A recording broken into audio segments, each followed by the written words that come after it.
بہت ہی اچھا سوال ہے. ہمارے معاشرے میں آپ کو بہت زیادہ جہالت پائی جاتی ہے.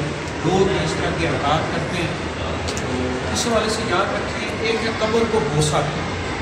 تو اولیاء کی قبر کو بوسہ دے سکتے ہیں، اس طرح والدین کی قبر کو بوسہ دے سکتے ہیں، اس کی اجازت ہے.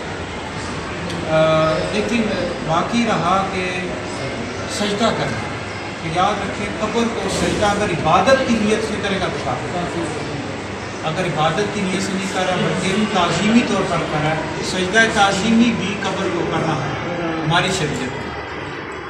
سجدہ تعظیمی بھی حرام ہے. باقی تیسری بات جو ہے قبر کا طواف کرنا، یہ بھی حرام ہے. قبر کا جو طواف ہے خانہ کعبہ کے ساتھ. ٹھیک ہے بھائی. بہرحال جو بوسہ دے سکتے ہیں اور اس طرح والدین کی قبور کو بھی بوسہ دے سکتے ہیں.